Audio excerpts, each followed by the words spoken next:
Sean todos bienvenidos, queridos hermanos y hermanas, a este nuevo módulo del CEPAF. El tema que estamos tocando actualmente pues, es el anuncio del reino de Dios, ya como lo podemos ver en pantalla. Vamos a entrar propiamente al tema uno, que la promesa del reino tiene sus raíces en el Antiguo Testamento. Ciertamente pues no podemos comprender el misterio del reino de Dios como la predicación de Jesucristo, que eso se verá más adelante, como la predicación de Jesucristo pues tiene sus raíces en el Antiguo Testamento. ¿Por qué? Porque bien sabemos que el Antiguo Testamento solo se comprende y solo se puede leer a la luz del Nuevo Testamento. ¿Por qué? Porque Jesucristo es quien le da cumplimiento a las Escrituras. Ya lo vemos que hasta en el Nuevo Testamento pues se nos enfatiza eso. Sobre todo tenemos el ejemplo de los discípulos de Maús, cómo nuestro Señor Jesucristo se les aparece y viene y les va explicando las escrituras para que ellos comprendieran en sí cuál era la esencia de la venida del Hijo de Dios a la tierra. Como una breve introducción que nos presenta el manual, pues el reino de Dios vincula fuertemente a la persona de Cristo. Ya lo que venía hablando, no podemos desvincular el reino de Dios sin la figura de Jesucristo. Esto pues es esencial. Em, por otro lado, nosotros como cristianos católicos tenemos que tener en cuenta que reino e iglesia pues van de la mano. No podemos em, pues desvincular estos dos términos, reino e iglesia. Sabemos que la iglesia es la esposa de Jesucristo, pero en la iglesia y por medio de la iglesia también podemos vivir el reino que nos llega a través de la palabra, que nos llega a través de los sacramentos. Reino e iglesia, ya como lo tenemos en la presentación, pues es una relación inseparable. ¿Por qué? Porque la iglesia es germen y principio de este reino, de la misma prédica de nuestro Señor Jesucristo. Ahora sí, pues vamos a entrar propiamente a nuestro primer tema. El primer tema habla sobre la promesa del reino, el cual hunde sus raíces en el Antiguo Testamento. ¿Y por qué decimos que hunde sus raíces en el Antiguo Testamento?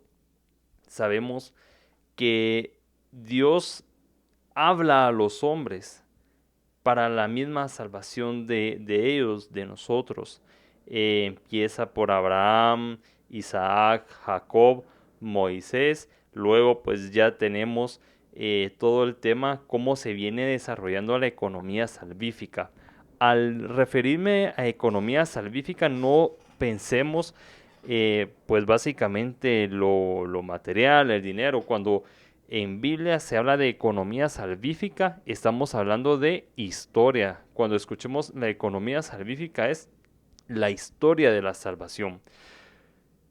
El reino se presenta a los hombres de diversas maneras.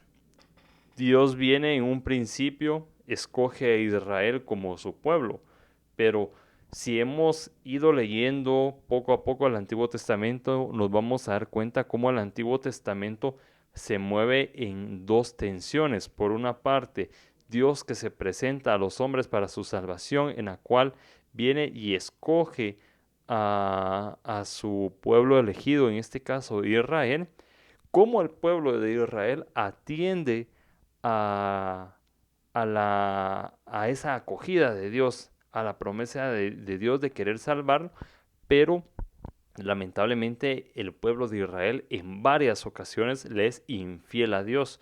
Vemos por eso la figura de los jueces, de los reyes, vemos también mucho la figura de los profetas, especialmente de los profetas, cómo estos vienen y son aquellos, es como la conciencia del pueblo, son quienes le dicen al pueblo, no, esto no está bien, Dios no quiere esto del pueblo, hay que cambiar esto, hay que cambiar lo otro, debido a esa tensión que se vivía, porque Dios enviaba un juez, un rey, un profeta para reconciliar al pueblo. Luego el pueblo vivía pacíficamente atendiendo la ley de Dios, pero luego como que el pueblo volvía a caer y nuevamente pues viene ese profeta.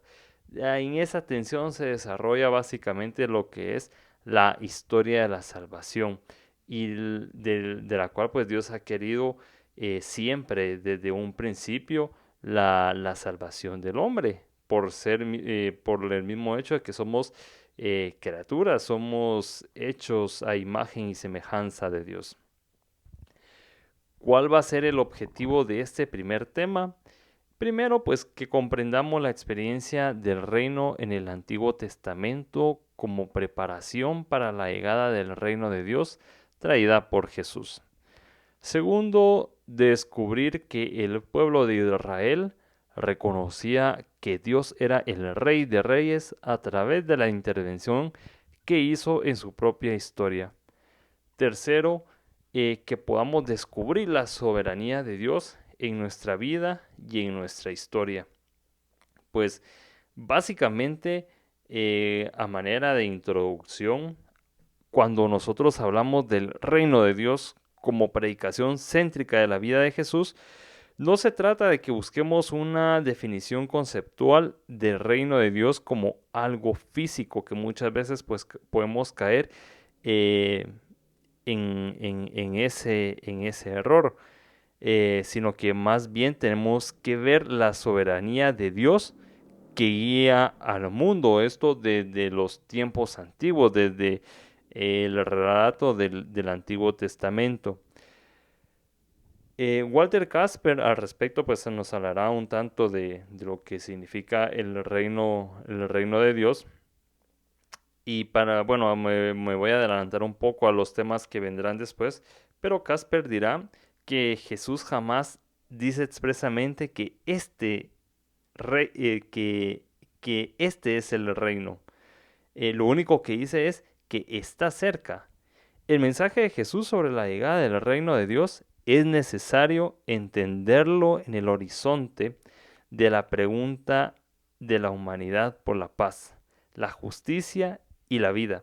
Desde esta perspectiva, pues podemos comprender plenamente que solo Dios, como Señor de la vida y de la historia, puede dar un comienzo nuevo a la historia de la humanidad. A lo que a nosotros nos interesa en este primer tema, pues en el Antiguo Testamento la idea del reino de Dios estaba más enfocada en una idea de reinado de Dios, algo palpable, algo material. Ellos no lo miraban como algo trascendental, sino que el reino de Dios, ellos esperaban algo físico, algo que estuviera más con ellos, algo que inclusive algo que se pudiera localizar, por ejemplo, que estuviera enfocado en un área geográfica o un pueblo determinado donde Dios reina. Es importante por eso tener claro la diferencia del reino, realmente qué es la predicación del reino, porque muchas veces pues podemos caer en la misma tentación de decir este es el reino, este es el pueblo elegido, y a veces nos sucede cuando algún hermano de una iglesia protestante nos dice, no, es que el reino de Dios, el pueblo de Dios, lo podemos encontrar en lo que es Israel actualmente. Allá está la tierra prometida, por lo tanto, allá va a ocurrir la salvación, allá es donde va a venir nuestro Señor Jesucristo a traer la salvación. Y pues realmente ya como lo expresa Casper, no podemos hablar plenamente de un reino material, un reino palpable, ya que sabemos bien que el reino de Dios se encuentra en lo trascendente, en lo celestial, en presencia propia del mismo Dios. Pues para Jesús está fundamentado el reino en 3 puntos. La paternidad divina, que es cumplir la voluntad de las promesas del Padre. por otro lado, pues tenemos la filiación en donde Jesús es quien nos presenta el reino eh, por medio del amor y nos invita sobre todo a la salvación, que es visto como un reino de paz y de alegría.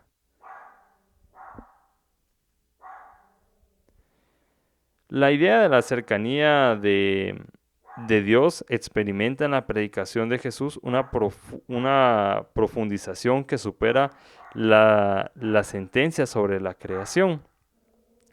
Y es por ello pues que ya vamos a entrar propiamente en lo que nos dicta nuestro manual. Nos propone como primero el reino de Dios que ahorita estamos viendo en pantalla. Y la misión fundamental de Jesús fue predicar el reino de Dios. Si empezamos a escudriñar las escrituras, vamos a ver cómo el reino de Dios se presenta muchas veces en parábolas. Ya tal y como lo decía en la introducción, el reino de Dios pues es presentado a través de la vida y sobre todo pues del mismo ejemplo de nuestro Señor Jesucristo.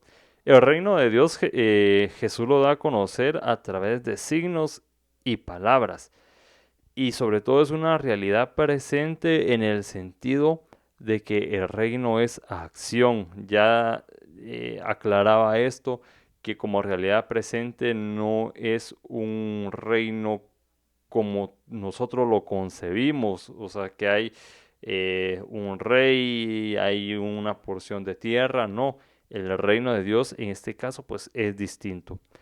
Para entender el reino de Dios pues es necesario identificar que nosotros podemos ver las experiencias del pueblo de Israel. Lo que les hablaba al principio, lamentablemente el pueblo de Israel, viendo aún así los prodigios, muchas veces pues le fue infiel a Dios. El mismo pueblo pues se vendió a otros dioses y tal como lo expresa el Salmo, cuando nos dice no endurezcan el corazón como en Meribá, como el día de Masá en el desierto, cuando sus padres me pusieron a prueba, aunque habían visto mis obras. A pesar de que el pueblo de Israel vio las obras de Dios, este siempre tendía, pues ciertamente, la actitud de agradecer, pero muchas veces también esa mala actitud de inclusive voltearse. Ya tenemos pues varios ejemplos. Uno de ellos lo podemos encontrar en el Éxodo, cuando pues Moisés al bajar del monte de Sinaí se lleva la sorpresa de que el pueblo ha hecho un toro, ha hecho un Baal, un dios, para venir y celebrar que ese Dios supuestamente había liberado al pueblo. Y cuántas veces también el pueblo se quejó en contra de Dios cuando viene y se manifiesta al decir, eh, nos ha sacado de Egipto y aquí hemos venido a morir. En cambio, en Egipto, siendo esclavos, teníamos carne, teníamos alimento. En cambio, aquí en el exilio, en la búsqueda de la tierra prometida, solo hemos comido del maná. Inclusive el pueblo se llegó a cansar de comer del maná y de las codornices, que era el alimento divino que Dios pues les proveía. Por lo tanto, pues ya como se decía, en esa tensión también al pueblo, pues quiera que no, le quedaba duda realmente quién era ese Dios, quién era un Dios salvador, un Dios de justicia, un Dios que les había liberado, pero siempre quedaba esa parte del pueblo de ser infiel. Por otro lado, tenemos la experiencia del reino, eh, que hay que leerlo a la luz del Antiguo Testamento. El pueblo de Israel pues había experimentado en su propia historia que Dios era rey de reyes. Eso lo tenía muy claro. el pueblo de Israel también eh, esperaba la llegada de un Mesías rey. Y este Mesías rey se consideraba como parte de este reino. Lamentablemente, pues en las mismas infidelidades vemos cómo el pueblo en un momento ya no acepta que Dios sea quien le guíe por medio de los profetas, sino que el pueblo le pide un rey a Dios. Y esto lo podemos ver en el primer libro de Samuel, sobre todo en el capítulo 8, que es el que nos va a relatar básicamente eh, el momento en que el pueblo pide un rey a Dios.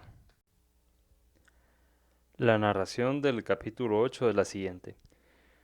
Cuando Samuel se hizo viejo, puso a sus hijos como jueces de Israel, sus primogénitos, el cual se llamaba Joel, y el segundo Abías. Ambos juzgaban a Israel en Berseba, pero sus hijos no siguieron su camino. Se dejaron seducir por el lucro, aceptaron regalos y torcieron el derecho.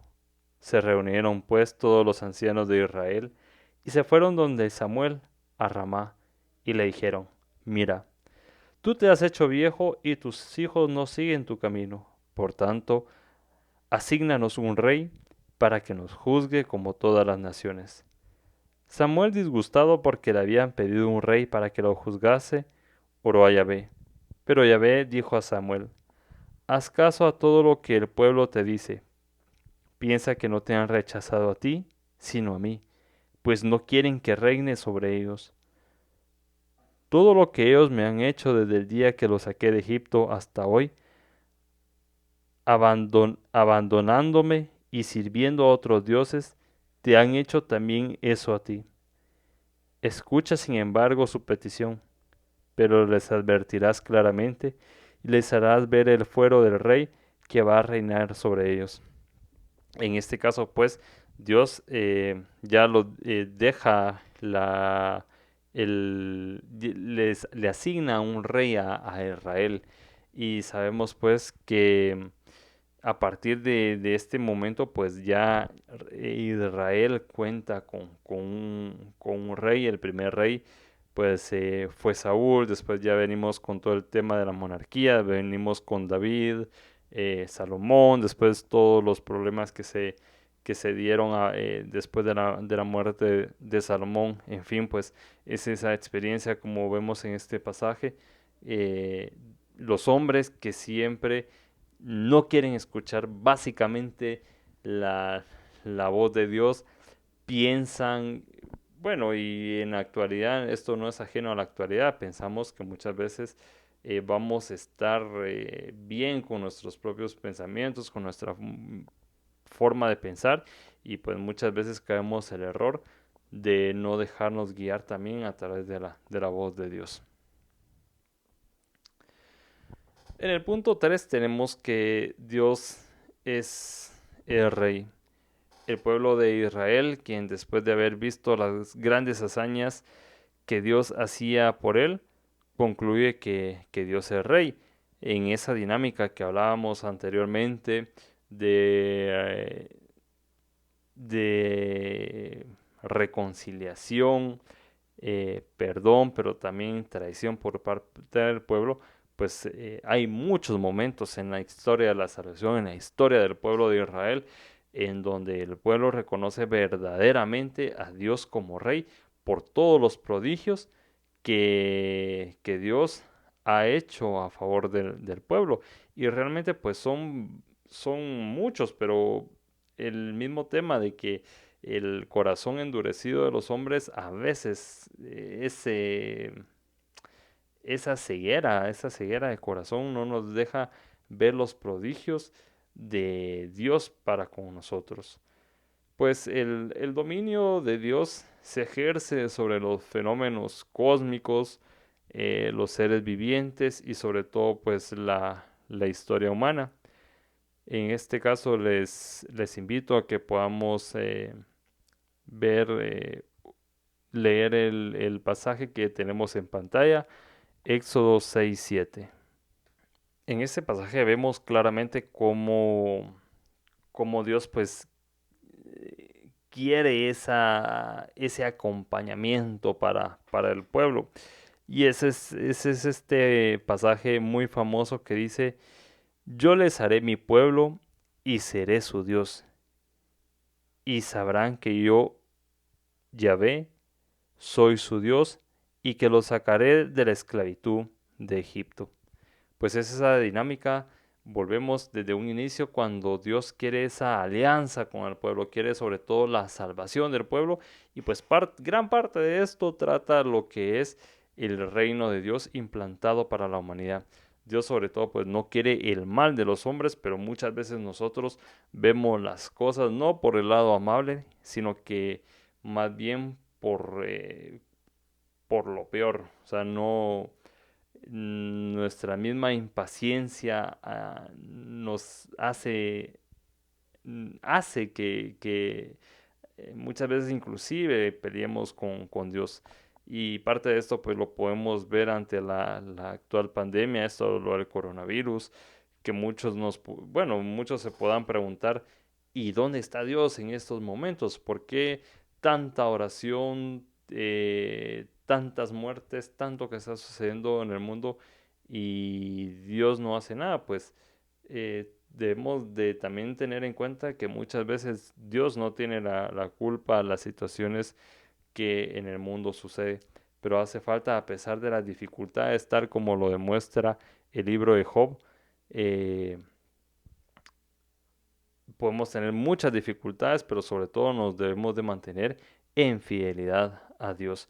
Y el libro de Job, pues es un buen libro que nosotros que podamos leer, sobre todo pues el mensaje principal eh, es el justo, las pruebas al justo, o sea, y lo que refiere es que no porque seamos muy piadosos, no porque seamos personas de iglesia o creyentes, pues nos van a venir las pruebas siempre van a venir, son parte de la fe, las mismas pruebas nos pueden acrecentar la fe, pero también debemos de tener cuidado de no caer en esa tentación de como el pueblo muchas veces caer en la injusticia, caer en la duda, en tantas otras cosas.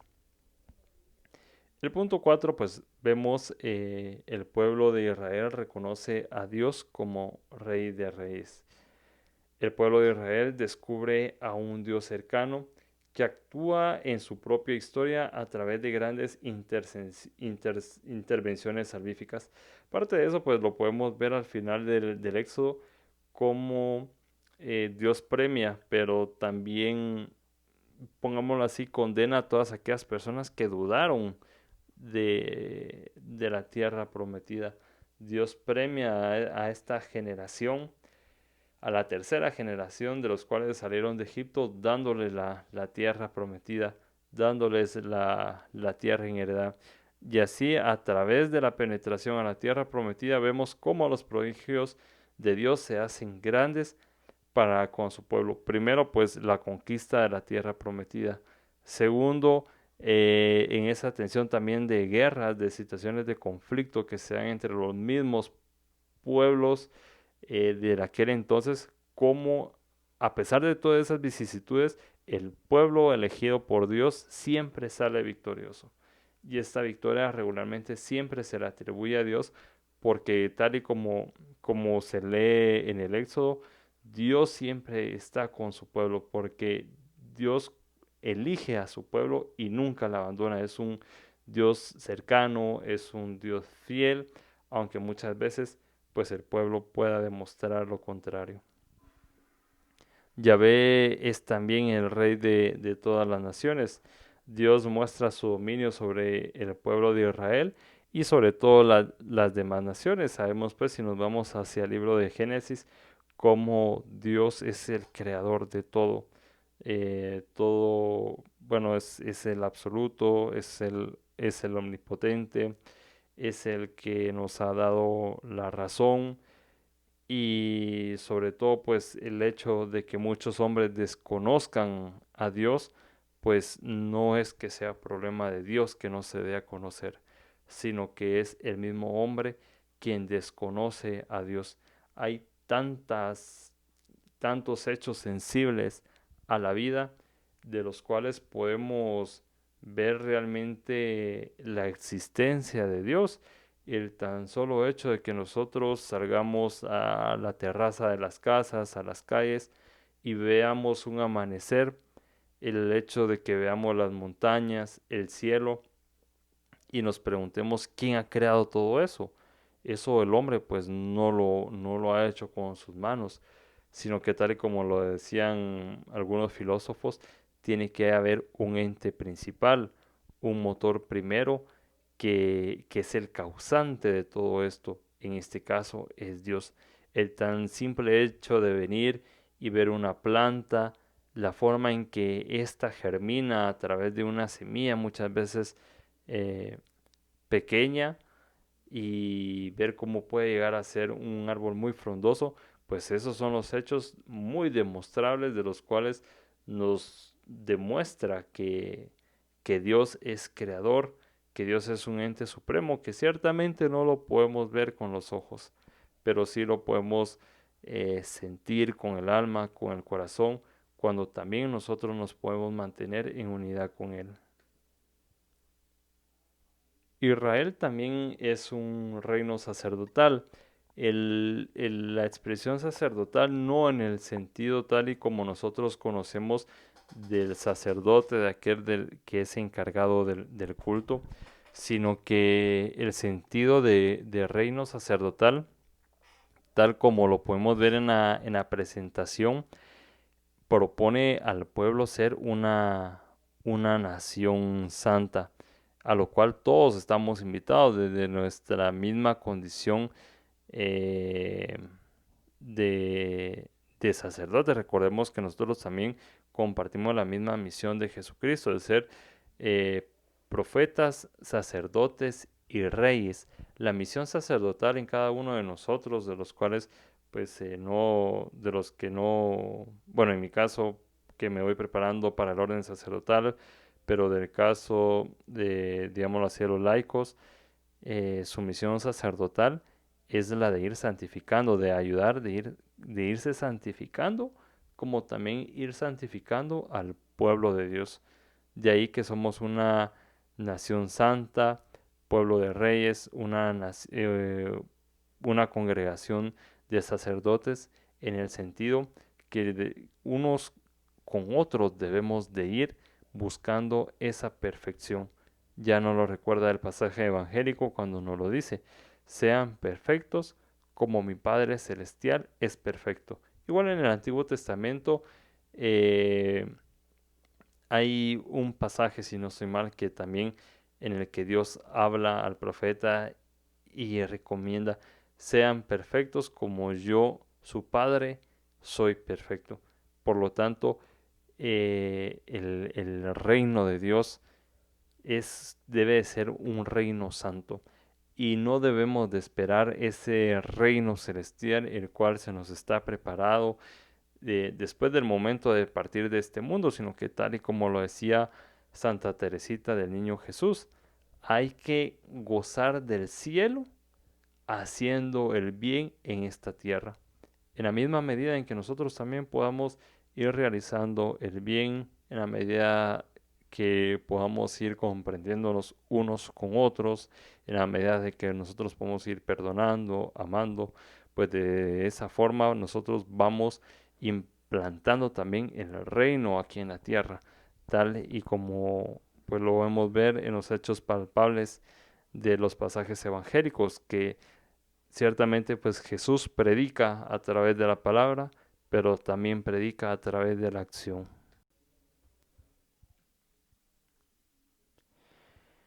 El ser parte del reino sacerdotal siempre va a implicar un compromiso, va a implicar una acción.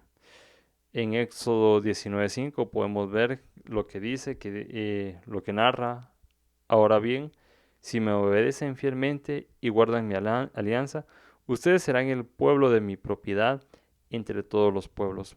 Este mismo mensaje también se aplica a cada uno de nosotros. En la medida en que nosotros vamos siendo fieles, vamos comprendiendo y poniendo en práctica también la escritura, eh, de esa manera también nosotros vamos guardando esa alianza con Dios, vamos creando esa semejanza con Dios, el cual somos imagen y semejanza de Dios en la medida en que vayamos cumpliendo su palabra. La imagen y semejanza no solo la debemos de ver en un sentido corporal, en un sentido material, porque realmente no podemos definir cómo es el rostro de Dios.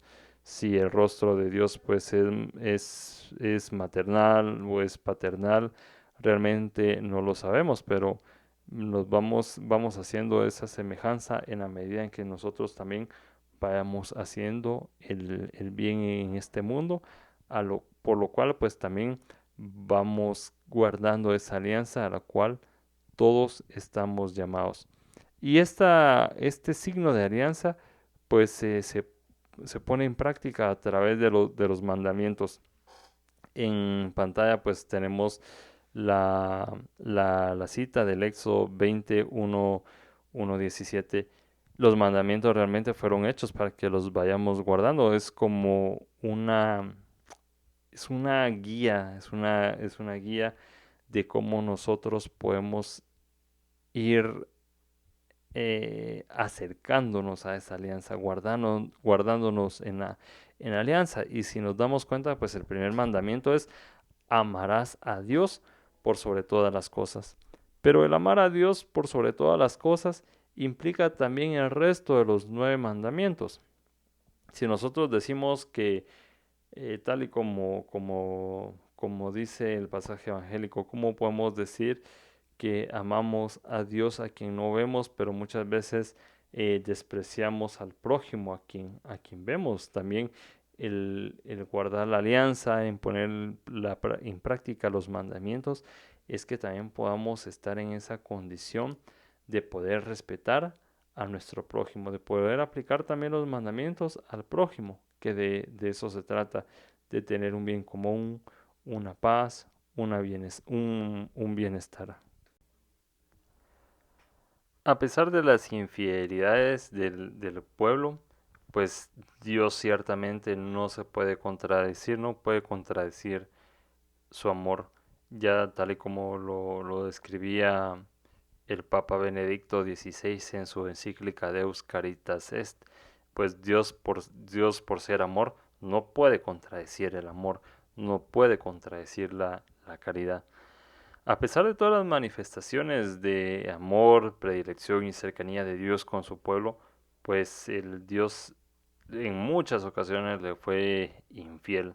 Se alejó de él, se entregó a falsos ídolos e inclusive pues fue dominada por otras naciones. Y pues prueba de eso vemos cómo el pueblo de Israel pues pasó por muchas dificultades desde el momento del exilio, pero todo fue por esa cerrazón de mente.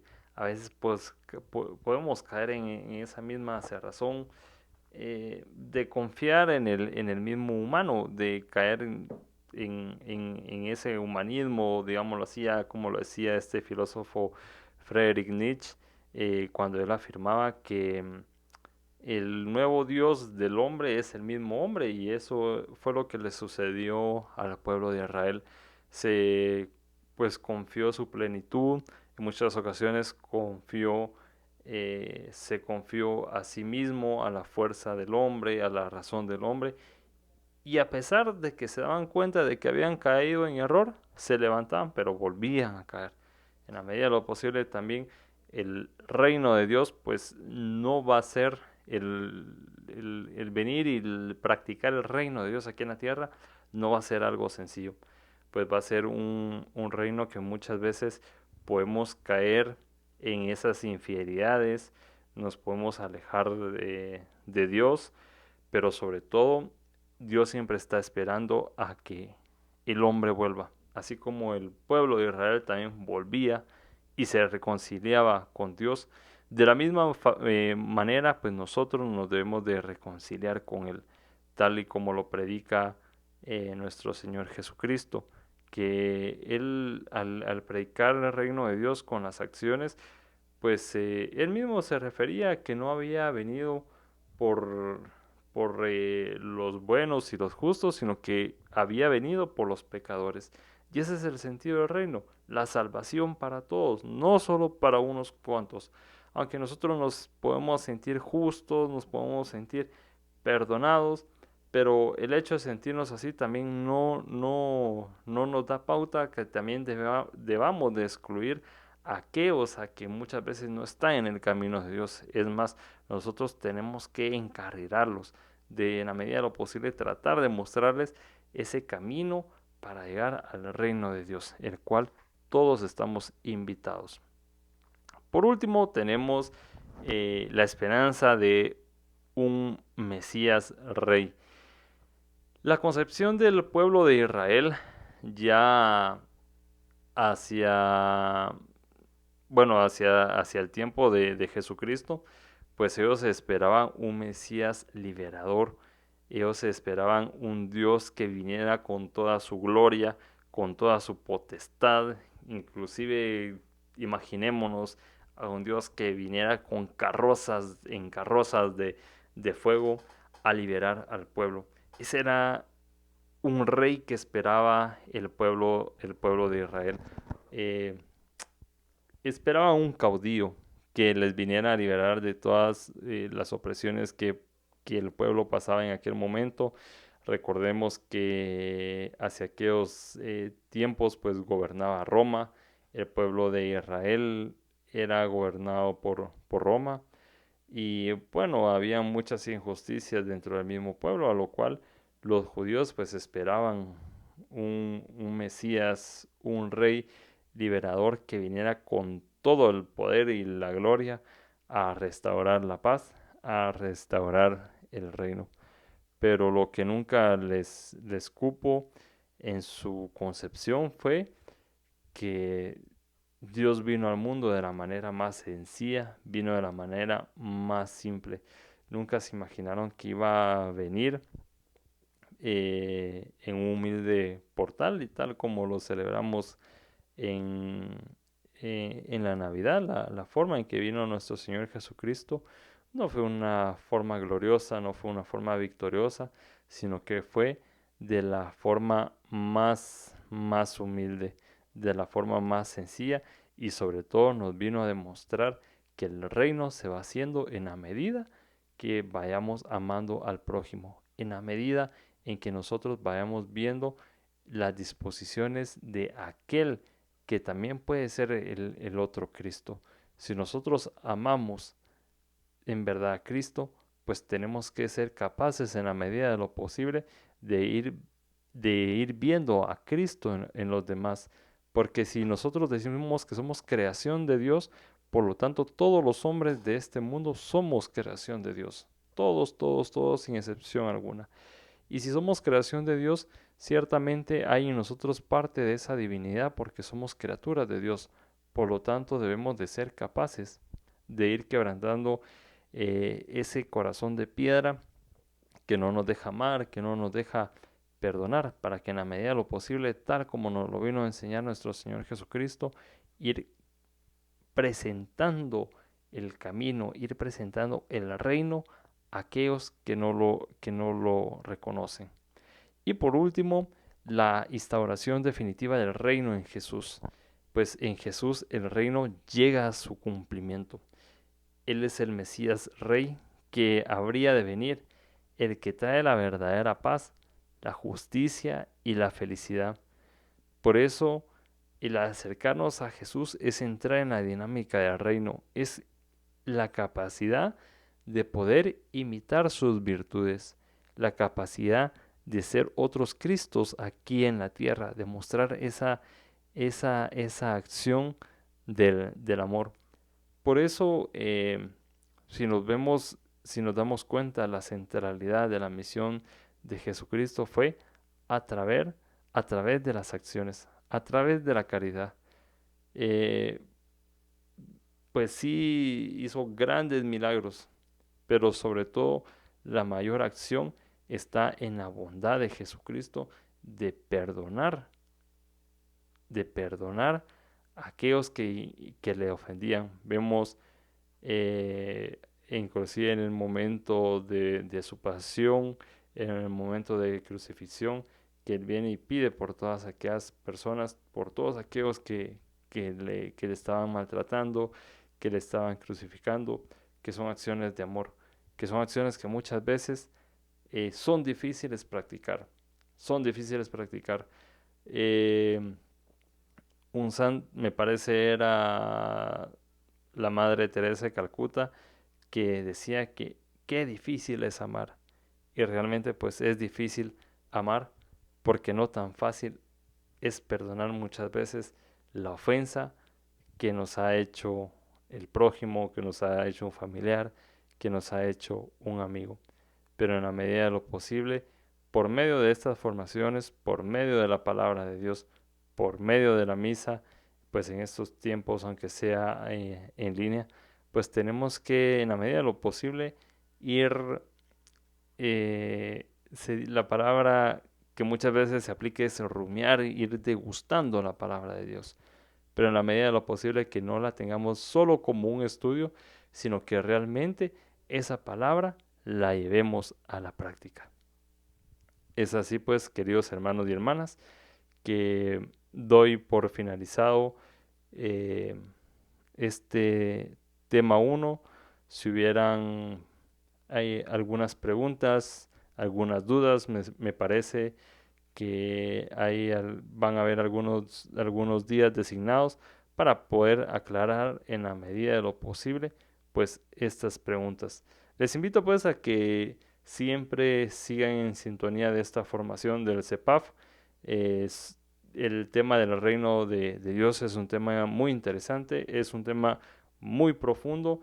eh, pues en estos casos podemos dar solamente algunas pinceladas porque realmente estudiar el reino, pues básicamente es meterse también a profundidad en el mundo bíblico, ya que es mucho por escarbar, mucho por profundizar, pero en la medida de lo posible, pues vayámonos formando.